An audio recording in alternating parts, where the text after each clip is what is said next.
Chapter number 9 financial management. इससे बस हमारा अभी क्लास टॉपिक ही रह गया है कैपिटल स्ट्रक्चर का।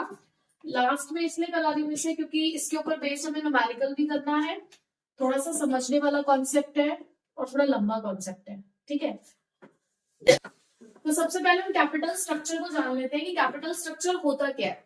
देखो, कैपिटल स्ट्रक्चर का मतलब है कि कितना पैसा हम बिजनेस में लगा रहे हैं, यानी कि कैपिटल एम्प्लॉयड। अगर मैं सिंपल सी लैंग्वेज में बोलूं तो कैपिटल एम्प्लॉयड को बोला गया यहाँ पर capital structure.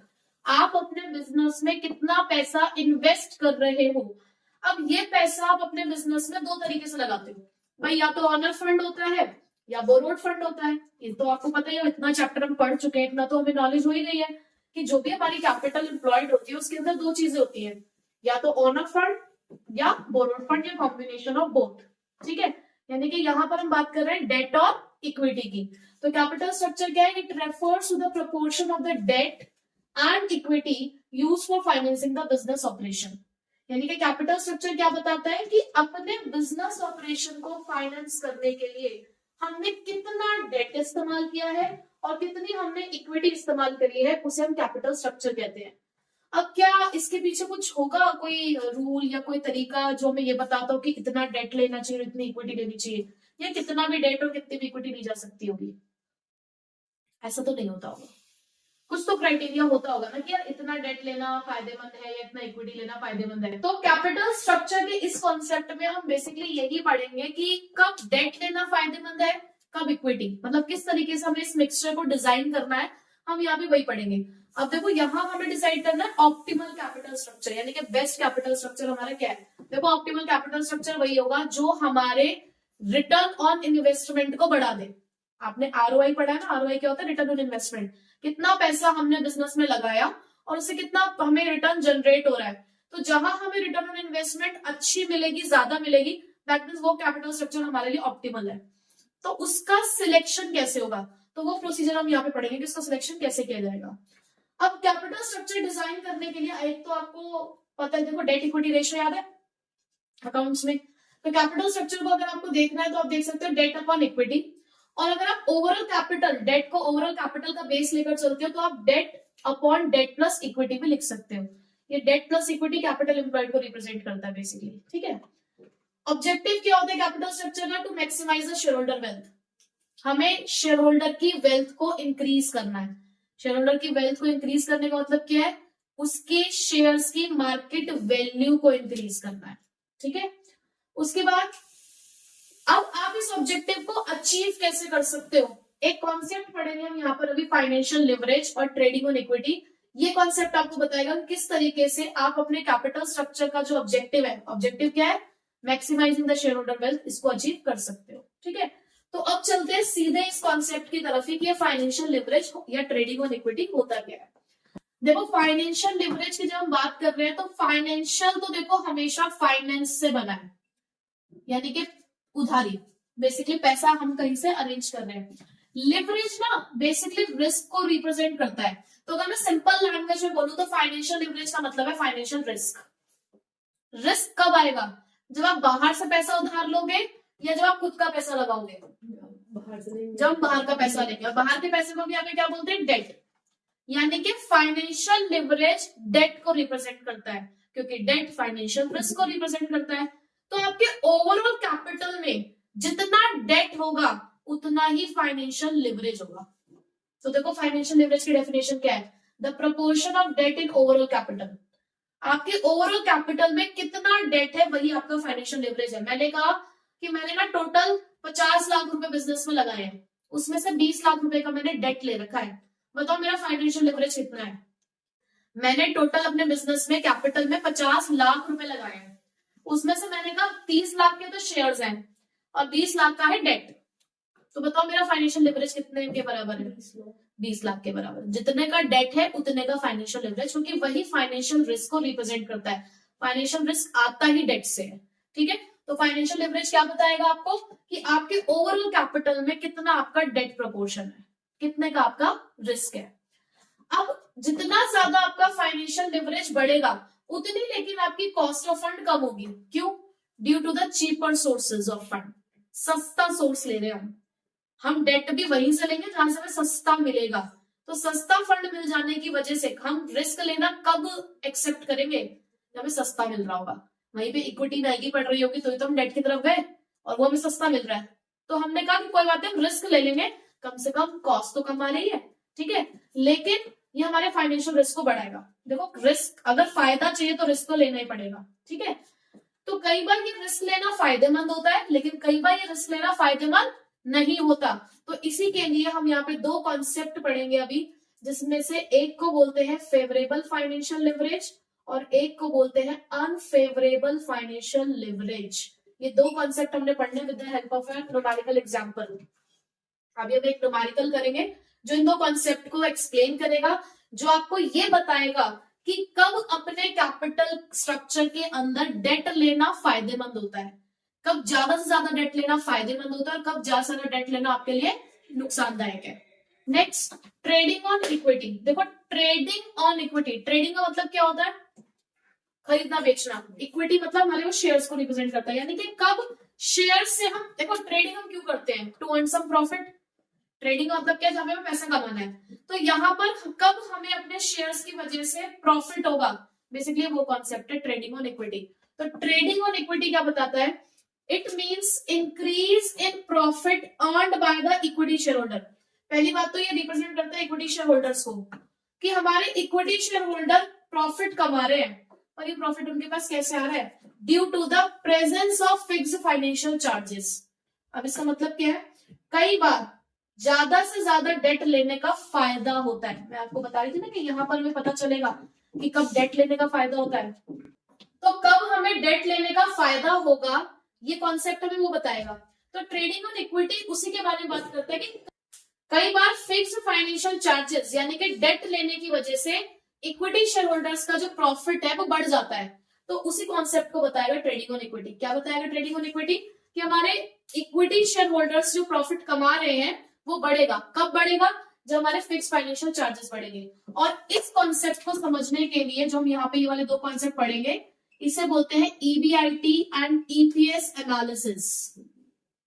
EBIT means earning before interest and tax, और ईपीएस होता है अर्निंग पर शेयर, यानी कि एक शेयर पे आप कितना पैसा कमा रहे हो। तो डेट लेने की वजह से ये अर्निंग पर शेयर जब बढ़ता है तो उसे हम कहते हैं ट्रेडिंग ऑन इक्विटी। तो अभी हम न्यूमेरिकल एग्जांपल से यही समझेंगे इस एनालिसिस के थ्रू कि कब डेट लेना फायदेमंद है और कब डेट लेना फायदेमंद नहीं है, ठीक है।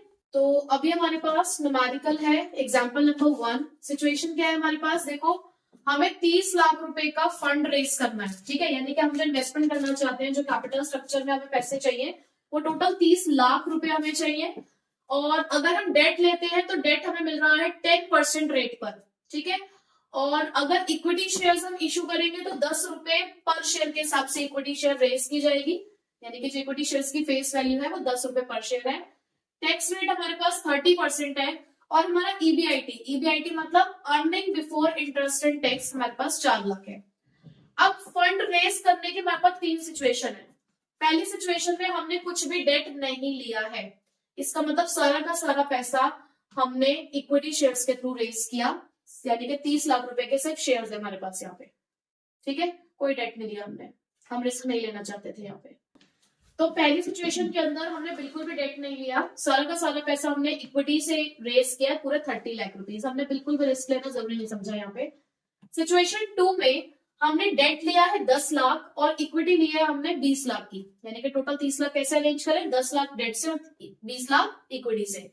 सिचुएशन 3 में हमने डेट कंपोनेंट बढ़ाया अपने कैपिटल स्ट्रक्चर में, हमने 20 लाख का डेट लिया और 10 लाख की इक्विटी लिया, ठीक है। अब हम देखते हैं कि क्या सिचुएशन आ रही है इस वजह से, मतलब हमारी अर्निंग पर शेयर पे इसका क्या फर्क पड़ेगा। तो एक फॉर्मेट है हमारा इसको सॉल्व करने का। सबसे पहले हम यहाँ पे लिखते हैं ईबीआईटी। देखो ईबीआईटी तीनों केसेस में आपकी सेम रहेगी, 4 लाख, 4 लाख और यहां पर भी 4 लाख, ठीक है। सबसे पहले आप इसमें से लेस करेंगे इंटरेस्ट। अब देखो जिसने डेट लिया ही नहीं, क्या उन्हें इंटरेस्ट भरना है, नहीं, तो यहाँ पे तो हमने डैश डाल दिया। यहां पर हम बात करें तो 10 लाख का डेट है हमारे पास और रेट ऑफ इंटरेस्ट कितना है 10%, तो 10 लाख का 10% कितना हुआ 1 लाख, इन्हें 1 लाख का इंटरेस्ट भरना पड़ेगा। इनके पास 20 लाख का डेट है तो इन्हें 2 लाख का इंटरेस्ट भरना पड़ेगा। ठीक है, अब इसे हम लिखेंगे प्रॉफिट बिफोर टैक्स, या इसे आप ईबीटी लिख दो, अर्निंग बिफोर टैक्स। ये क्या आ गया हमारे पास, earning before tax. Earning before tax यहां पर हमारे पास ये 4 लाख है, ये 3 लाख है और ये 2 लाख। लेस करेंगे अब आप इसमें से टैक्स, जो कि कितना रेट है, 30%। ठीक है, तो 4 लाख का 30% ये हो गया आपका 1,20,000, 3 लाख का 30% 90,000 और 2 लाख का 30% हो गया आपके पास 60,000। ठीक है, अब इसे आप बोलेंगे अर्निंग आफ्टर टैक्स, या इसे आप प्रॉफिट आफ्टर टैक्स भी बोल सकते हैं। ठीक है, जो भी आपको सही लगे। अब ये आपके पास कितना बचा है, 2,80,000, ये 2,10,000 और ये बचा आपके पास 1,40,000। ठीक, अब इसके बाद की सिचुएशन क्या है, आपको ईपीएस का फॉर्मूला लगाना होगा और ईपीएस का फॉर्मूला होता है ईएटी यानी कि earning after tax divided by number of equity shares. ठीक है, तो दैट मीन्स आपको इन्हें डिवाइड करना है नंबर ऑफ इक्विटी शेयर्स से। नंबर ऑफ इक्विटी शेयर्स इनके पास कितने हैं, अगर 30 लाख रुपए के शेयर्स है तो शेयर्स कितने हैं, अगर एक शेयर 10 रुपए का है तो 3 लाख, तो आप इसे डिवाइड करोगे कितने से, 3 लाख से। इनके पास 20 लाख के शेयर्स हैं तो इनके पास कितने शेयर्स हुए, 2 लाख। सीधे सीधे मैंने क्या किया है, 20 लाख को 10 से डिवाइड, क्योंकि एक शेयर कितने का है, 10 रुपए का। यहाँ 10 लाख शेयर्स हैं, 10 लाख रुपए के शेयर्स हैं, तो कितने शेयर्स हैं यहाँ पे, 1 लाख। अब आप निकालेंगे ईपीएस, जो आंसर आएगा उसे हम ईपीएस कहेंगे, यानी कि अर्निंग पर शेयर। देखो डिवाइड करके हमारे पास इसका आंसर आया 0.93, ये आया 1.04 और ये आया 1.40। हमने एक सिचुएशन देखी यहाँ पर कि ट्रेंड दिख रहा है, जैसे जैसे डेट कंपोनेंट बढ़ता जा रहा है अर्निंग पर शेयर भी बढ़ती जा रही है, यानी कि डेट लेने का फायदा दिख रहा है हमें। बट ऐसा क्यों हो रहा है, कुछ तो रीजन है इसके पीछे।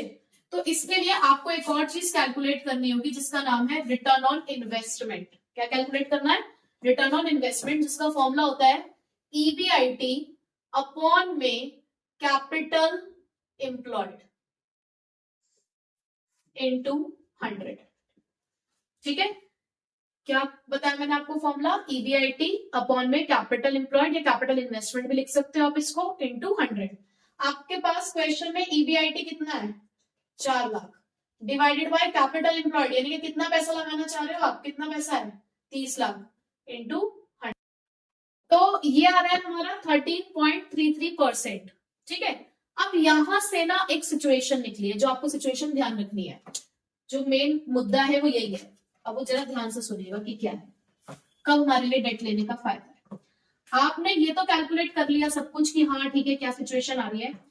अगर आपका रिटर्न ऑन इन्वेस्टमेंट, ध्यान से सुनिएगा इस बात को, अगर आपका return on investment cost of debt से ज्यादा है, रिटर्न ऑन इन्वेस्टमेंट कितना आपके पास क्वेश्चन, 13.33%, अगर वो ज्यादा है कॉस्ट ऑफ डेट से, कॉस्ट ऑफ डेट कितना है आपका 10%, तो उस सिचुएशन को हम फेवरेबल फाइनेंशियल लिवरेज कहते हैं, यानी कि ऐसे में डेट लेना फायदेमंद है। अगर आपको कॉस्ट ऑफ डेट से ज्यादा क्या मिल रहा है, रिटर्न ऑन इन्वेस्टमेंट, यानी कि आपको पैसा भरना कम पड़ रहा है, कमा आप ज्यादा रहे हो, उस डेट लेने का आपको फायदा क्यों हो रहा है, क्योंकि आपको रिटर्न आगे से ज्यादा जनरेट हो रहा है, आप अच्छा प्रॉफिट कमा पा रहे हो उसके ऊपर। तो क्योंकि आपको रिटर्न ज्यादा मिल रहा है लेकिन कॉस्ट कम आ रही है, तो इसीलिए आपके लिए फाइनेंशियल रिस्क बियर करना फायदा है। तो ऐसी सिचुएशन को हम क्या बोलते हैं, favourable financial leverage. So this is the crux of this concept, कि कब हम ये फाइंड आउट कर सकते हैं कि कब डेट लेना हमारे लिए फायदेमंद है और कब डेट लेना फायदेमंद नहीं है। वहीं पे अगर मैं आपसे कह दूं कि रिटर्न ऑन इन्वेस्टमेंट हमारे पास 8% है और कॉस्ट ऑफ डेट 10% है, तो क्या ऐसे में डेट लेना फायदेमंद होगा, नहीं। तो उस सिचुएशन में आप देखना आपका ये जो ईपीएस है घटता हुआ दिखेगा आपको। ठीक है, तो अभी हम नेक्स्ट उसी का न्यूमेरिकल कर लेते हैं। पहले आप इसको देख लो, समझ लो और कॉपी कर लो। एग्जाम्पल नंबर 2, इसमें जस्ट मैंने ईबीआईटी चेंज किया है। ईबीआईटी हमारे पास 2 लाख रुपए का है, अदरवाइज पूरी इंफॉर्मेशन सेम है। सिचुएशंस यहाँ पर भी सेम है कि पहले हमने डेट लिया ही नहीं है, दूसरे वाले केस में 10 लाख का डेट है, तीसरे वाले केस में 20 लाख का डेट है। तो ईबीआईटी सेम रहेगा तीनों सिचुएशंस में, 2 लाख 2 लाख 2 लाख। इंटरेस्ट इन्हें तो देना ही नहीं है क्योंकि इनके पास डेट नहीं है। इनके पास 10 लाख का डेट था तो 10% के हिसाब से 1 लाख, इनके पास 20 लाख का डेट था तो 10% के हिसाब से 2 लाख। तो यहाँ आपका जो ईबीटी बचा है वो 2 लाख का है, यहाँ 1 लाख का, यहाँ आपके पास प्रॉफिट बचा ही नहीं, तो ये दिल हो चुकी है सिचुएशन। टैक्स पे करना है आपको इसका, तो 2 लाख का 30% कितना है आपके पास, 60,000, 1 लाख का 30% 30,000, और यहाँ जब प्रॉफिट ही नहीं है तो टैक्स भी नहीं भर सकते। ये बचा आपके पास 1,40,000, ये बचा आपके पास 70,000, और यहाँ पर कुछ भी नहीं है। डिवाइड करोगे वही इक्विटी शेयर सेम आएंगे। यहाँ पर आपके पास इक्विटी शेयर्स थे 3 लाख, यहाँ पे आपके पास इक्विटी शेयर्स 2 लाख, और यहाँ आपके पास इक्विटी शेयर्स है 1 लाख। लिखना तो है ही, भले यहाँ से कुछ भी नहीं आएगा वहां पे। इधर को इसको अगर आप सॉल्व करोगे 0.47, 0.35, और यहाँ निकल नहीं सकता तो नील।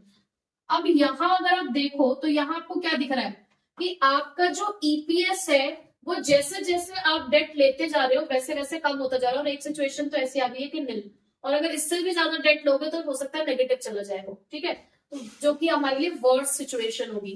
तो अब ये सिचुएशन क्यों अराइज हुई, तो उसके लिए हम आरओआई चेक कर लेते हैं। अब इस केस में आपके पास ईबीआईटी कितना है, 2 लाख का है, और कैपिटल एम्प्लॉयड तो वही रहेगी 30 लाख की इंटू 100, तो ये आ रहा है आपका 6.67%। देखो रिटर्न ऑन इन्वेस्टमेंट 6.67 है, जबकि कॉस्ट ऑफ डेट आपकी कितनी है 10%। तो आपको क्या दिखा कि जो आपका रिटर्न ऑन इन्वेस्टमेंट है वो कॉस्ट ऑफ डेट से कम है। तो अगर कॉस्ट ऑफ डेट से कम है तो ये क्या सिचुएशन है हमारे लिए, अनफेवरेबल फाइनेंशियल लिवरेज। ठीक है, पता चल गया फेवरेबल फाइनेंशियल लिवरेज क्या होता है, अनफेवरेबल क्या होता है। देखो ये ऐसा कॉन्सेप्ट है, हालांकि न्यूमेरिकल्स बहुत रेयर कभी पूछा गया है, पूछ भी सकते हैं नहीं भी पूछ सकते, और ये एक ऐसा कॉन्सेप्ट है जो आने को 6 नंबर में भी आ सकता है, 3 नंबर में भी आ सकता है, और 1 नंबर में भी आ सकता है। तो अगर 1 नंबर का क्वेश्चन होगा तो उसके लिए इतना सब कुछ तो करोगे नहीं, ये सिचुएशन याद रखनी है बस। क्वेश्चन में आपको आरओआई दे रखा होगा, कॉस्ट ऑफ डेट दे रखा होगा, पूछेंगे फेवरेबल है या अनफेवरेबल है, कब ईपीएस बढ़ेगा और घटेगा। तो जब आरओआई ज्यादा होगा तो ईपीएस भी बढ़ेगा, अगर आपका आरओआई कॉस्ट ऑफ डेट से ज्यादा है तो ईपीएस इंक्रीज होगा, जब आरओआई कॉस्ट ऑफ डेट से कम है तो ईपीएस डिक्रीज होगा। तो ये चीज आपको माइंड में रखनी है। तो 1 नंबर का जो एमसीक्यू आता है उसको आप इजिली सॉल्व कर सकते हो, और अगर न्यूमेरिकल आया तो न्यूमेरिकल का तो फॉर्मेट पता ही चल गया आपको। ठीक है, अभी लेकिन हम इसमें नेक्स्ट टॉपिक क्या पढ़ना है, factors affecting choice of capital structure. Next topic है हमारे पास factors affecting choice of capital structure. हमने लास्ट क्लास में ये पढ़ा कि ट्रेडिंग ऑन इक्विटी क्या होती है। ठीक है, और उसके अंदर हमने फेवरेबल फाइनेंशियल लिवरेज और अनफेवरेबल फाइनेंशियल लिवरेज पढ़ा, जिसके अंदर हमने ये कॉन्सेप्ट पढ़ा कि कब डेट लेना फायदेमंद है और कब डेट लेना फायदेमंद नहीं है। ठीक है, अब हम अपना कैपिटल स्ट्रक्चर डिजाइन करने जा रहे हैं, हमें यानी कि ये डिसाइड करना है। अब आपको पता है ना कि कैपिटल स्ट्रक्चर 2 ही चीजों का मिक्सचर है, या तो उसमें ऑनर फंड होगा या बोरोड फंड होगा, डेट और इक्विटी इन दोनों का मिक्सचर होता है कैपिटल स्ट्रक्चर। तो कब कितना डेट लेना प्रेफरेबल है, कब कितनी इक्विटी लेना प्रेफरेबल है, हमें अब उसकी चॉइस करनी है। तो इसकी चॉइस के लिए हमारे पास यहाँ पर कुछ 14 फैक्टर्स हैं, जैसे हम स्टार्ट कर रहे हैं 1 बाय 1। तो सबसे पहले फैक्टर है हमारे पास कैश फ्लो पोजीशन। ये एक ऐसा फैक्टर है कि आपने इस चैप्टर में जितने भी फैक्टर्स पढ़े होंगे कैश फ्लो पोजीशन जरूर था। तो अगर आप याद कर रहे हो तो एक बेसिक एक्सप्लेनेशन कैश फ्लो की आपने याद करनी है, जो कि क्या है कि देखो किसी भी कंपनी के लिए जो कैश जनरेट किया जाता है उस कंपनी के अंदर वो बहुत इंपॉर्टेंट होता है। क्यों? क्योंकि किसी भी कंपनी को जो कैश चाहिए होता है वो बेसिकली 3 एक्टिविटीज के लिए चाहिए होता है। ये जो मैं एक्सप्लेनेशन बता रही हूँ ये आप हर टॉपिक में लिख सकते हो। ठीक है, तो पहली एक्टिविटी क्या है जिसके लिए आपको कैश चाहिए, अपने नॉर्मल बिजनेस को चलाने के लिए, अपनी डे टू डे एक्टिविटीज को रन करने के लिए आपको कैश चाहिए। आपको फिक्स्ड एसेट्स खरीदने हैं कभी कभी तो उसमें इन्वेस्टमेंट करने के लिए आपको पैसा चाहिए। तीसरा, अपने डेट कमिटमेंट्स को पूरा करने के लिए, आपने उधारी ले रखी होगी तो उसका टाइम से इंटरेस्ट पे करना है, एक टाइम के बाद प्रिंसिपल अमाउंट वापस करना है। तो इन बेसिकली इन 3 चीजों के लिए आपको कैश की जरूरत है।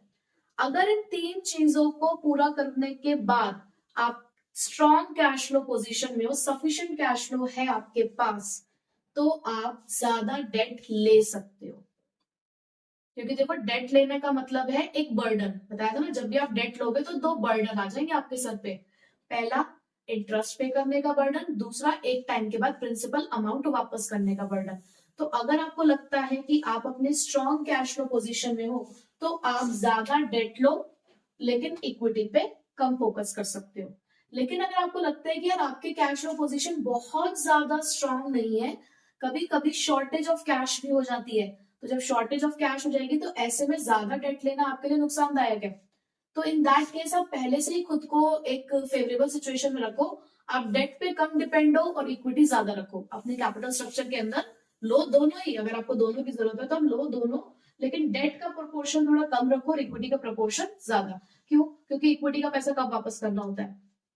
At the time of liquidation, at the time of winding up of the company, जब कंपनी बंद हो रही होगी। और डिविडेंड पे करने की भी हमारे ऊपर लाइबिलिटी कब अराइज होती है? जब हमारे पास प्रॉफिट होगा। प्रॉफिट नहीं होगा तो वो भी नहीं देना होता है, ठीक है। उसके बाद इंटरेस्ट कवरेज रेशो, आईसीआर, ये आपने रेशो पढ़ी है अकाउंटिंग रेशो में, अकाउंटेंसी में, ठीक है। ये रेशो क्या बताती है कि कितने नंबर ऑफ टाइम्स आपका प्रॉफिट आपके इंटरेस्ट ऑब्लिगेशंस को पूरा कर सकता है। तो इंटरेस्ट कवरेज रेशो क्या बताता है कि कितने नंबर ऑफ टाइम्स आपका प्रॉफिट आपके इंटरेस्ट ऑब्लिगेशंस को पूरा कर सकता है। मतलब कि सपोज करो कि आपका प्रॉफिट 1 लाख रुपए का है और आप इंटरेस्ट भरते हो 10,000। इसका फॉर्मूला यही होता है, प्रॉफिट बिफोर टैक्स अपॉन में interest on long term borrowings. तो 1 लाख रुपए का आपका प्रॉफिट है, डिवाइड करा आपने उसको 10,000 यानी कि अपने इंटरेस्ट से, तो कितने नंबर ऑफ टाइम्स आप इसमें से अपना इंटरेस्ट पे कर सकते हो? 10 टाइम्स, यानी कि आपका प्रॉफिट 10 बार इस्तेमाल किया जा सकता है आपके इंटरेस्ट को पे करने के लिए। तो अगर ऐसे में ये रेशो जो हमने कैलकुलेट करी, अगर ये अच्छी आती है रेशो, हायर रेशो अगर आपको ये दिखती है, तो इसका मतलब आप यहाँ पर ज्यादा डेट ले सकते हो। इसका मतलब आप इस पोजीशन में हो कि अपने प्रॉफिट में से ज्यादा से ज्यादा आप इंटरेस्ट पे कर पाओगे। तो ऐसे में आप ज्यादा डेट लो, इक्विटी कम लोगे, कोई दिक्कत नहीं है। बट अगर ये रेशो आपको दिख रही है कि लोअर आ रही है, कम रेशो निकल रही है, कम रेशो का मतलब है कि ज्यादा प्रॉफिट जनरेट नहीं कर पा रहे हो आप, और अगर ज्यादा प्रॉफिट जनरेट नहीं कर पा रहे हो तो इंटरेस्ट पे नहीं कर पाओगे। तो ऐसे में डेट कम लेना चाहिए और इक्विटी ज्यादा। हमें सिर्फ यहाँ पे यही चॉइस करनी कि कब ज्यादा डेट और कब कम डेट, कब ज्यादा इक्विटी कब कम इक्विटी, ठीक है। Next, date service coverage ratio. अब देखो किसी भी ऑर्गेनाइजेशन में सिर्फ इंटरेस्ट थोड़ी ना पे करना होता है, हमारे और भी डेट कमिटमेंट्स होते हैं। हमारे कुछ कमिटमेंट्स प्रेफरेंस वालों के लिए भी है। देखो एक ये तो हमारे लिए फिक्स्ड चार्ज होता ही है, अगर हमने उधारी ले रखी है तो उसके ऊपर जो हमें इंटरेस्ट भरना है वो तो एक फिक्स चार्ज है। But at the same time अगर हमने प्रेफरेंस शेयर कैपिटल इशू कर रखी है तो उसके ऊपर भी fix rate of dividend pay किया जाता है, वो भी हमारा कमिटमेंट है जो हमें पूरा करना है। तो जो कमी यहाँ छूट गई interest service interest coverage ratio में, उस कमी को हमारी ये वाली रेशो पूरा करती है, डेट सर्विस कवरेज रेशो, जो इस बात का ध्यान रखती है कि इंटरेस्ट के अलावा भी जो हमारे पास और भी बहुत सारे कमिटमेंट्स हैं हमारे, चाहे प्रेफरेंस शेयर्स वालों के लिए या अदर कुछ और कमिटमेंट्स हैं, उनको भी हमारा प्रॉफिट कितना पूरा कर पा रहा है। तो ऐसे में अगर आपकी debt service coverage ratio higher आएगी तो इसका मतलब आप एक अच्छी पोजीशन में हो, आप ज्यादा डेट लेने के काबिल हो, आप ले सकते हो ज्यादा डेट। बट अगर आपकी ये रेशो अच्छी नहीं आ रही है तो आपको लेस डेट लेना चाहिए, ठीक है। अगर मैं लेस डेट मोर डेट बोल रही हूँ तो इसका मतलब ये है ना कि इक्विटी कैसे होगी, समझ रहे हो ना इस बात को। तो next, return on investment. Return on investment क्या होता है? रिटर्न ऑन इन्वेस्टमेंट यानी कि आपने कितना पैसा, कितनी कैपिटल इन्वेस्टमेंट करी अपने बिजनेस के अंदर और उससे कितना प्रॉफिट जनरेट कर पा रहे हो आप, ठीक है। तो उसके लिए हमने वो जो कॉन्सेप्ट पढ़ा था ट्रेडिंग और इक्विटी का, वही यहाँ पर काम आएगा कि अगर आपको दिख रहा है कि आपका रिटर्न ऑन इन्वेस्टमेंट आपकी कॉस्ट ऑफ डेट से ज्यादा है, यानी कि आप रिटर्न सपोज करो जनरेट करो 12%, और जो आपने उधारी ले रखी है कैपिटल इन्वेस्टमेंट करने के लिए वो 10% पे आपने ले रखी है, तो इसका मतलब आप एक अच्छी पोजीशन में हो। ऐसे में अगर आप ज्यादा डेट लेते हो तो आपके लिए फायदेमंद है। क्यों? क्योंकि इसकी वजह से जो आपका ईपीएस है वो इंक्रीज होगा, अर्निंग पर शेयर इंक्रीज होगी, इस केस में आपको अच्छा रिटर्न मिलेगा अपने शेयर्स के बाद। अगर return on investment cost of debt से कम है, यानी कि आप रिटर्न तो जनरेट कर पा रहे हो सिर्फ 10%, उधारी आपने ले रखी है 12% पे, तो ये हमारे लिए एक अनफेवरेबल कंडीशन है। ऐसे में अगर आप ज्यादा डेट लोगे तो आपकी अर्निंग पर शेयर कम हो जाएगी, जो हमारी कंपनी के लिए सही नहीं है। जो हमारा ऑब्जेक्टिव है फाइनेंशियल मैनेजमेंट का, ये उसको वायलेट कर देगा। तो ऐसे में हमें डेट ज्यादा नहीं लेना चाहिए, ठीक है। तो अगर ये वाली कंडीशन है तो ज्यादा डेट लो, ये कंडीशन नहीं है तो आपको कम डेट लेना चाहिए, इक्विटी पे ज्यादा डिपेंड होना चाहिए, ठीक है। नेक्स्ट है हमारे पास cost of debt. Cost of debt का मतलब क्या है, आपने उधारी लेने के लिए आपको कितनी कॉस्ट बियर करनी पड़ रही है। जैसे हम मैं बोल रही हूँ कि मैंने डिबेंचर्स इश्यू करे, जो मैंने डिबेंचर्स इश्यू करे मैंने 12% के रेट पे इश्यू करे, तो वो 12% मुझे इंटरेस्ट भरना पड़ेगा ना डिबेंचर्स पे। मैंने एक बैंक लोन लिया है 8% के रेट पे, तो वो 8% मुझे भरना पड़ेगा ना, तो वो मेरा कॉस्ट ऑफ डेट है, ठीक है। तो अगर आप कॉस्ट ऑफ डेट को लेकर चल रहे हो तो पहले आप चेक करोगे कि उस डेट के ऊपर इंटरेस्ट कितना है। तो दिख रहा है कि इंटरेस्ट रेट कम है, बहुत ज्यादा कॉस्ट ऑफ डेट नहीं है, इंटरेस्ट रेट ज्यादा नहीं है, तो ऐसे में आप ज्यादा डेट ले सकते हो, कोई दिक्कत नहीं है। लेकिन अगर आपको स्टार्टिंग में दिख रहा है कि भाई डेट के ऊपर जो इंटरेस्ट रेट है वो हाई है, तो ऐसे में आपको ज्यादा डेट नहीं लेना चाहिए, इक्विटी पे ज्यादा जाना चाहिए, ठीक है। Next, flotation cost. Flotation cost क्या होती है? फ्लोटेशन कॉस्ट होती है the cost of raising funds. उधारी लेने के लिए भी कुछ पैसा खर्च करना पड़ता है। किसी से पैसा लेने के लिए पहले अपनी जेब का पैसा थोड़ा सा खर्च करना पड़ता है। जैसे कि अगर आपको इक्विटी इश्यू करनी है, तो इक्विटी इश्यू करने के लिए पहले आप प्रोस्पेक्टस इश्यू करते हो। प्रोस्पेक्टस देते हैं, जब पब्लिक को इक्विटी शेयर्स इश्यू किए जाते हैं तो पहले एक इन्विटेशन जाता है, तो इन्विटेशन का मतलब होता है प्रोस्पेक्टस बनाना। क्या प्रोस्पेक्टस बनाने में पैसे नहीं जाते होंगे? फिर उसके बाद आपको बैंकर्स अपॉइंट करने पड़ते हैं, हमारे शेयर इश्यू एक्सपेंसेस होते हैं, ठीक है। तो पहले हम वो खर्चा करेंगे तब जाके पब्लिक से पैसा आएगा। ऐसे अगर आप डेट ले रहे हो तो फाइल चार्ज लगता है, कई बार जो एजेंट होता है वो अपनी कमीशन चार्ज करता है, तो बहुत सारे ऐसे खर्चे करने पड़ते हैं। अपनी जेब में पैसा डालने से पहले अपनी जेब से पैसा थोड़ा सा निकालना पड़ता है। तो ये जो अपनी जेब से पैसा निकाल रहे हो किसी भी पैसे को लेने के लिए, उसे उसकी फ्लोटेशन कॉस्ट कहते हैं, ठीक है। अब फ्लोटेशन कॉस्ट अगर जिस भी सोर्स की आपको हाई दिख रही है, देखो दो ही केस हो सकते हैं, या तो हाई या लेस। अगर फ्लोटेशन कॉस्ट डेट की ज्यादा है तो आप इक्विटी की तरफ जाओगे, अगर फ्लोटेशन कॉस्ट इक्विटी की ज्यादा है तो आप डेट की तरफ जाओगे। तो जो भी आपका सोर्स होगा विद लीस्ट कॉस्ट, देखो हम ऐसे कह नहीं सकते कि किसकी फ्लोटेशन ज्यादा किसकी कम है, बट हाँ जनरली शेयर्स की फ्लोटेशन कॉस्ट ज्यादा होती है। तो अगर फ्लोटेशन कॉस्ट को आप देख के चल रहे हो तो आप डेट प्रेफर करोगे, और जो डेट होता है उसकी फ्लोटेशन कॉस्ट कम होती है, तो ऐसे में इक्विटी हम कम लेंगे, डेट पे ज्यादा जाएंगे। तो फिर भी आप एक बार चेक करोगे कि जो भी ऐसा सोर्स है हमारा जिसकी लीस्ट कॉस्ट हो रही होगी फ्लोटेशन की, तो हम उसको सिलेक्ट कर लेंगे, चाहे वो डेट हो चाहे वो इक्विटी हो, ठीक है। नेक्स्ट फैक्टर है हमारे पास कॉस्ट ऑफ इक्विटी। जैसे कॉस्ट ऑफ डेट का मतलब क्या है कि जो आपने उधारी ली है उसके ऊपर आपको पैसा भरना है। इसी तरीके से जब आप शेयर्स इश्यू करते हो तो उसके ऊपर भी तो जो शेयर होल्डर्स है कुछ रिटर्न एक्सपेक्ट कर रहे होते हैं। तो कॉस्ट ऑफ इक्विटी का मतलब होता है the expected rate of return. किसका किसका एक्सपेक्टेड रेट ऑफ रिटर्न? जो शेयर होल्डर्स डिमांड कर रहे हैं, क्योंकि उन्होंने आपके यहाँ पर कैपिटल इन्वेस्टमेंट करी है, ठीक है। अगर आपकी कंपनी ज्यादा डेट का इस्तेमाल करती है, इसका मतलब आपका फाइनेंशियल रिस्क ज्यादा होगा। देखो फाइनेंशियल रिस्क का बर्डन किस पे पड़ रहा होता है? शेयर होल्डर पे तो पड़ता है। तो अगर आप ज्यादा रिस्क लोगे तो भाई शेयर होल्डर चाहेंगे कि हमारा फिर रेट ऑफ रिटर्न भी बढ़ाओ, क्योंकि हम जितना ज्यादा रिस्क बियर कर रहे हैं तो हम भी तो कंपनी से एक्सपेक्ट करेंगे कंपनी हमारा रिटर्न बढ़ाए फिर। तो ऐसे में ज्यादा डेट लेना आपके लिए फायदेमंद नहीं है। तो डेट को हमेशा ना एक लिमिट तक लेना चाहिए। ये नहीं कि आपको बाहर से उधारी मिल रही है तो आप लेते जा रहे हो लेते जा रहे हो। आप ये देखो कि उधारी लेने की वजह से आपके शेयर होल्डर्स जो रिस्क फेस कर रहे हैं वो बढ़ रहे हैं, और जितना ज्यादा वो रिस्क फेस करेंगे उतनी ज्यादा उनकी एक्सपेक्टेशंस बढ़ेगी आप लोगों से एज अ कंपनी, कि आप उन्हें रिटर्न अच्छा दो, ठीक है। तो इसलिए कहा जाता है कि अगर आपको कॉस्ट ऑफ इक्विटी नहीं बढ़ानी है तो बहुत ज्यादा डेट भी नहीं लेना चाहिए। क्यों? क्योंकि बहुत ज्यादा डेट लेने की वजह से जो कॉस्ट ऑफ इक्विटी है वो भी आपको बढ़ानी पड़ेगी, ठीक है। तो अगर कॉस्ट ऑफ इक्विटी ज्यादा लेने में आप कंफर्टेबल हो तो डेट ले लो ज्यादा। अगर आपको कॉस्ट ऑफ इक्विटी ज्यादा नहीं बढ़ानी है तो डेट को एक लिमिट तक इस्तेमाल करो, ठीक है, जितना फाइनेंशियल रिस्क को फेस कर सकते हो। अब नेक्स्ट फैक्टर है हमारा रिस्क कंसिडरेशन। देखो जो रिस्क है वो हमारे बिजनेस में दो तरीके का होता है, एक होता है फाइनेंशियल और एक होता है बिजनेस रिस्क। फाइनेंशियल रिस्क का मतलब होता है जो फाइनेंस से जुड़ा है, यानी कि जितनी आप उधारी लोगे उतना फाइनेंशियल रिस्क बढ़ जाएगा। बिजनेस रिस्क जुड़ा होता है हमारे बिजनेस ऑपरेशन से, जो बिजनेस हम चला रहे हैं उसको चलाते चलाते जो हम रिस्क फेस कर रहे हैं। तो अगर किसी कंपनी का बिजनेस रिस्क कम है तो ऐसे में ज्यादा फाइनेंशियल रिस्क आप ले सकते हो। अगर बिजनेस रिस्क कम है तो फाइनेंशियल रिस्क बढ़ा सकते हो, कोई दिक्कत नहीं है, तो उस टाइम पे आप डेट ले सकते हो ज्यादा। लेकिन अगर आपका बिजनेस रिस्क ऑलरेडी ज्यादा है तो दूसरे रिस्क को नहीं बढ़ा सकते अब आप, तो आपको फाइनेंशियल रिस्क को क्या करना पड़ेगा, कम रखना पड़ेगा। तो ऐसे में डेट लेना प्रेफरेबल नहीं है। क्या लेना प्रेफरेबल है, इक्विटी। यानी कि आपको दोनों रिस्क में बैलेंस रखना है। ऐसे नहीं कि आप दोनों ही रिस्क को इंक्रीज कर रहे हो, एक टाइम पे एक रिस्क ज्यादा हो तो उसको आप बैलेंस कर सकते हो, लेकिन दोनों रिस्क बढ़ रहे हो वो सही नहीं है। ठीक है, उसके बाद नेक्स्ट है फ्लेक्सिबिलिटी। देखो, हर किसी की उधार लेने की एक क्षमता होती है कि आप कितना पैसा उधार ले सकते हो। आप किसी बैंक से भी लोन वगैरह के लिए अप्लाई करते हो तो वो आपका क्रेडिट स्कोर चेक करते हैं, आपका सिबिल चेक करते हैं कि आपकी कितना पोटेंशियल है कि आप उनकी उधारी को वापस कर सकते हो।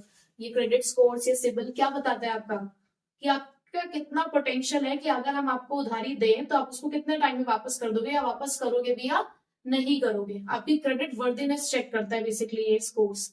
ठीक है, तो अगर आपने अपने फुल पोटेंशियल से डेट ले लिया, यानी कि जितना आपको डेट मिल सकता था आपने सारा ले लिया, कल को आपको दोबारा पैसों की जरूरत पड़ी, इक्विटी से पैसा नहीं मिल रहा, डेट के लिए तुमने पहले ही इस्तेमाल कर लिया सारा, तो क्या पैसे मिल पाएंगे कहीं से, नहीं मिल पाएंगे। तो ये गलत हो गया। तो इसलिए अगर आप चाहते हो कि आपको अपनी फ्लेक्सिबिलिटी मेंटेन करनी है कि आगे भी अगर कभी जरूरत पड़े पैसों की तो डेट का ऑप्शन हमारे लिए ओपन रहे। अगर तुम पहले ही डेट लेकर बैठ जाओगे तो कल को डेट का ऑप्शन तुम्हारे लिए क्लोज हो जाएगा। तो इसलिए अपनी फ्लेक्सिबिलिटी को मेंटेन करने के लिए स्टार्टिंग से ही थोड़ा थोड़ा डेट आपके लिए प्रेफरेबल है, अगर आपको फ्लेक्सिबिलिटी अपनी मेंटेन करनी है तो। ठीक है, उसके बाद कंट्रोल, ये पॉइंट भी हम पहले भी पढ़ चुके हैं। देखो, कंट्रोल अगर आपको शेयर करना है, कंट्रोल अगर आपको अपना डाइल्यूट करना है, डाइल्यूट करने का मतलब है कि आपके मैनेजमेंट में इंटरफेरेंस। अब इंटरफेरेंस डेट की तरफ से आती है, इक्विटी की तरफ से आती है, इक्विटी की तरफ से आती है। शेयर होल्डर्स इंटरफेयर करेंगे। जिस बंदे ने आपको पैसा उधार दिया है उसको सिर्फ दो ही बातों से मतलब है, आप टाइम से उसको इंटरेस्ट देते रहो और जिस टाइम पे उसके पैसे वापसी करने की डेट आए, मैच्योरिटी डेट, आप उसको उसका पैसा वापस कर दो, रीपे कर दो उसका प्रिंसिपल अमाउंट। उसके अलावा वो आपकी कंपनी में झांक कर भी नहीं देखेगा। लेकिन इक्विटी वाले पूरे टाइम अपनी खिड़की खोल के झांकते रहते हैं कि तुम क्या कर रहे हो। तो अगर आप चाहते हो अपनी कंपनी का कंट्रोल किसी के साथ शेयर करना तो आप इक्विटी प्रेफर कर सकते हो, ज्यादा डेट पे कम डिपेंड रहोगे। लेकिन अगर आप अपना कंट्रोल ज्यादा शेयर नहीं करना चाहते, अपनी पावर अपने हाथ में ही रखना चाहते हो, तो आप ज्यादा डेट लो, कम इक्विटी रखो। ठीक है, क्योंकि जितना ज्यादा आप इक्विटी शेयर्स इश्यू करोगे उतना आपकी कंपनी का जो कंट्रोल है वो आपके इक्विटी शेयर होल्डर्स के साथ शेयर होना शुरू हो जाएगा, यानी कि वो मैनेजमेंट में पार्टिसिपेट करना शुरू कर देंगे। ठीक है, उसके बाद नेक्स्ट है हमारे पास रेगुलेटरी फ्रेमवर्क। रेगुलेटरी फ्रेमवर्क का मतलब क्या है, अगर आप शेयर्स इश्यू करते हो या डिवेंचर्स इश्यू करते हो तो आपको किसकी गाइडलाइंस को फॉलो करना पड़ता है, SEBI, securities exchange board of India. ये वाली एक रेगुलेटरी अथॉरिटी है जो शेयर और डिवेंचर्स इश्यू करने के ऊपर आपको कुछ गाइडलाइंस बताती है, यानी कि कुछ रूल्स और रेगुलेशंस बताती है। इसके रूल्स और रेगुलेशन के बिना आप ये काम नहीं कर सकते। ऐसे ही अगर आप लोन लेते हो किसी बैंक से या अदर फाइनेंशियल इंस्टीट्यूशन से तो उनके अपने कुछ नॉर्म्स हैं, अपने रूल्स और रेगुलेशंस हैं। तो अब आप ये चेक करोगे कि कौन सा ऐसा सोर्स है जो इजी और लेस रेगुलेटरी फ्रेमवर्क के साथ है, यानी कि कहां से आसानी से पैसा मिल पा रहा है। अगर आपको दिखता है कि यार यहाँ से आसानी से पैसा मिल रहा है तो आपने इक्विटी को प्रेफर कर लिया। अगर आपको लगता है कि यहाँ से आसानी से पैसा मिल रहा है तो आपने डेट को प्रेफर कर लिया। तो यह हमें डिसाइड करना है कि कहां से आसानी से पैसा मिल सकता है, हम उसी सोर्स को सिलेक्ट कर लेंगे। ठीक है, 12th फैक्टर है हमारे पास अब स्टॉक मार्केट कंडीशन। अब स्टॉक मार्केट में दो तरीके की कंडीशन हमें देखने को मिलती है, या तो बूम पीरियड है या डिप्रेशन है। बूम पीरियड मतलब, डिप्रेशन तो सभी को ही है। बूम पीरियड का मतलब क्या होता है कि मार्केट अच्छी चल रही है, और डिप्रेशन का मतलब क्या होता है, मार्केट अच्छी नहीं चल रही। तो जब मार्केट अच्छी चल रही होती है उस फेज को बोलते हैं बुलिश, और जब मार्केट अच्छी नहीं चल रही होती है तो उस फेज को बोला जाता है बियरिश। अब तो बुलिश फेज का मतलब क्या होता है कि मार्केट में आपको शेयर्स की प्राइस हाई मिल रही है, यानी कि ऐसे में अपने शेयर्स को इश्यू करना फायदेमंद है, ऐसे में मार्केट में अपने शेयर्स निकालना आपके लिए फायदेमंद है। तो आपको ज्यादा इक्विटी लेनी चाहिए और डेट पे कम डिपेंड होना चाहिए, क्योंकि आपको अच्छे प्राइस मिल रहे हैं अपने शेयर्स के। लेकिन बेयरिश फेज के अंदर आप अगर अपने शेयर्स मार्केट में लेके जाओगे, आपको पैसा ज्यादा नहीं मिलेगा, क्योंकि मार्केट लो चल रही है, मार्केट मंदी चल रही है। तो ऐसे में डेट की तरफ ज्यादा जाना चाहिए, इक्विटी उस टाइम पे यूज नहीं करनी चाहिए। ठीक, next, capital structure of other companies. अब क्या होता है ना कि कई बार जब हमें मेहनत नहीं करनी होती तो हम किसी को कॉपी करने की कोशिश करते हैं, हम नकलची बंदर बनते हैं कि यार ठीक है इन्होंने भी ये काम कर रखा है, हम भी इसे कर लेते हैं, कौन मेहनत करेगा, कौन इतना सोचेगा। तो अगर आप ब्लाइंडली लोगों को फॉलो कर रहे हो, भाई जिस कंपनी में आप हो उसी इंडस्ट्री की कोई दूसरी कंपनी उसने जैसा अपना कैपिटल स्ट्रक्चर डिजाइन किया होगा, सपोज उन्होंने डेट ज्यादा रखा हुआ है, इक्विटी कम रखी हुई है, तो अगर आप उनको फॉलो करते हो तो आप सेम कैपिटल स्ट्रक्चर उनके जैसे ही अडॉप्ट कर लोगे। लेकिन अगर आप डिफरेंटली चलना चाहते हो तो आप अपना खुद का कैपिटल स्ट्रक्चर सारी चीजों को ध्यान में रखकर फिर डिजाइन करोगे। पर चाहे आप किसी भी कंपनी का कैपिटल स्ट्रक्चर फॉलो करो, आपको हमेशा सारी चीजों को एनालाइज करना चाहिए, क्योंकि देखो उनका हो सकता है फाइनेंशियल रिस्क कम हो इसलिए उन्होंने ज्यादा डेट लिया, आपका फाइनेंशियल रिस्क ज्यादा होगा तो आपके लिए डेट लेना फायदेमंद नहीं है ना। तो ब्लाइंडली किसी का भी कैपिटल स्ट्रक्चर फॉलो नहीं करना। या आपको दिख रहा है कि यार इस बंदे ने ये स्ट्रैटेजी फॉलो करी, सक्सेसफुल हो गया, आप अपनी सिचुएशन देखो ना, आपकी क्या है, ब्लाइंडली किसी को फॉलो नहीं करना। ये देखना कि ये बंदा इस रास्ते पे जा रहा है तो हम भी इस रास्ते पे चल दें, अपने कॉन्सिक्वेंसेस पहले देख के चलो आपकी क्या सिचुएशन है। ठीक है, टैक्स रेट। अब टैक्स रेट की अगर बात करूं, इस टॉपिक को मैंने जानबूझ के लास्ट में लिया क्योंकि मुझे इसके अंदर आपको कुछ बात समझानी है। देखो टैक्स रेट क्या है, टैक्स रेट किसके ऊपर है, प्रॉफिट के ऊपर। अब देखो जो इंटरेस्ट आप डेट के ऊपर पे करते हो वो एक टैक्स डिडक्टेबल एक्सपेंस है। टैक्स डिडक्टेबल एक्सपेंस का मतलब वो आपकी टैक्स की लायबिलिटी को कम करता है। लेकिन जो डिविडेंड आप शेयर्स के ऊपर पे करते हो वो जब आप टैक्स भी भर दोगे उसके बाद जो प्रॉफिट बचता है उसके बाद आप डिविडेंड पे करते हो। देखो जब आप इंटरेस्ट पे करोगे, इंटरेस्ट तो आपकी टैक्स की लायबिलिटी को कम कर देगा, जितना कम प्रॉफिट आएगा उतना कम टैक्स पे करोगे, सीधी सी बात है। लेकिन डिविडेंड के ऊपर क्या फर्क पड़ेगा कि जब आप टैक्स भी भर दोगे तब आप डिविडेंड पे करोगे। अगर आप ज्यादा टैक्स भर दोगे तो शेयर होल्डर्स के लिए कम प्रॉफिट बचेगा ना डिविडेंड लेने के लिए, तो यानी कि डिविडेंड अफेक्ट हो रहा है। तो अब टैक्स रेट कैसे इन सब चीजों को अफेक्ट करता है, देखो अगर आपको टैक्स रेट हाई दिख रहा है तो आपको ज्यादा डेट लेना चाहिए। अब आपको लगेगा ये तो बड़ी अलग सिचुएशन है, अगर टैक्स रेट हाई है तो ज्यादा डेट क्यों ले, क्योंकि वो आपकी टैक्स की लायबिलिटी को कम करेगा। कैसे, देखो जरा, यहाँ ईबीआईटी मैंने दोनों केसेस में रखे हैं 4-4 लाख। ये एक ऐसी कंपनी है जिसने डेट ले रखा है और ये एक ऐसी कंपनी है जिसने डेट नहीं ले रखा है। इस कंपनी ने 1 लाख रुपए का डेट लिया है 10% के इंटरेस्ट रेट पे, ठीक है। तो इसने 10% के हिसाब से 10,000 इंटरेस्ट भरा होगा, इसके पास डेट है नहीं तो इंटरेस्ट नहीं भरेगी कंपनी। अब इनका प्रॉफिट बचा 3,90,000, इनका बचा 4 लाख। अब अगर सपोज मैंने टैक्स रेट बहुत लो रखा है 20%, अगर मैं यहाँ पे 20% का टैक्स रेट रखूं तो ये 78,000 का टैक्स पे करेंगे और ये 4 लाख, ये 80,000 का टैक्स रेट पे करेंगे। मैंने इसका 20% निकाला। तो देखो यहाँ पर जिसने डेट लिया वो तो 78,000 का टैक्स भर रही है कंपनी, और जिसने डेट नहीं लिया वो 80,000 का टैक्स भर रही है। ये तो क्योंकि रेट ही बहुत लो है, अगर इसी रेट को मैं 50% कर दूं तो ये इम्पैक्ट आपको ज्यादा दिखेगा। जितना टैक्स रेट बढ़ता जाएगा इनकी लायबिलिटीज में फर्क आता जाएगा। अगर आप अपना टैक्स सेव करना चाहते हो, बेसिकली ये स्कीम होती है टैक्स सेविंग की, इसे आप टैक्स इवेशन नहीं कहते, इसे हम टैक्स सेविंग कहते हैं। अगर आप अपनी टैक्स की लायबिलिटी को कम करना चाहते हो तो ऐसे में कंपनी हाई टैक्स रेट में मोर डेट लेती है, क्योंकि वो टैक्स नहीं भरना चाहती ज्यादा से ज्यादा। लेकिन अगर आपका टैक्स रेट कम है तो आप कम डेट लो, कोई दिक्कत नहीं है, हमें कम डेट से हमारा काम चल सकता है। इसका एक और इम्पैक्ट मैं आपको समझाती हूँ। देखो इस कंपनी ने 10% से इंटरेस्ट भरा है, ठीक है। इसको एक कॉस्ट पड़ी है कितने की, 10%। वही कॉस्ट कंपनी बी को नहीं पड़ी, ठीक है। जब इन्होंने टैक्स भरा तो इसने 2,000 रुपए कम भरे और इसने 2,000 रुपए ज्यादा भरे। तो इसने जब डेट लिया तो इसने टोटल कितना पैसा भरा, 10,000। अब 2,000 इसके यहाँ बच गए, 2,000 अगर मैं यहाँ से माइनस कर दूं तो एक्चुअल में इसे डेट के ऊपर कितनी कॉस्ट भरनी पड़ी, 8,000। वो 8,000 1 लाख का कितना परसेंट होगा, 8%। इसका मतलब डेट लेने की वजह से क्योंकि इसकी टैक्स की लायबिलिटी कम हो गई तो जो डेट इन्होंने 10% पे लिया था वो उनको कितने में पड़ा, 8%। तो ये रीजन है कि अगर टैक्स रेट ज्यादा होता है तो हम डेट ज्यादा लेना पसंद करते हैं, अगर टैक्स रेट कम होता है तो हम डेट भी कम लेना पसंद करते हैं। क्यों, क्योंकि हमें अपनी टैक्स की लायबिलिटी को कम करना है, ठीक है। तो ये हमारे टोटल 14 फैक्टर्स थे जो हमारी कैपिटल स्ट्रक्चर की चॉइस को अफेक्ट कर रहे हैं, और इसी के साथ हमने चैप्टर किया खत्म।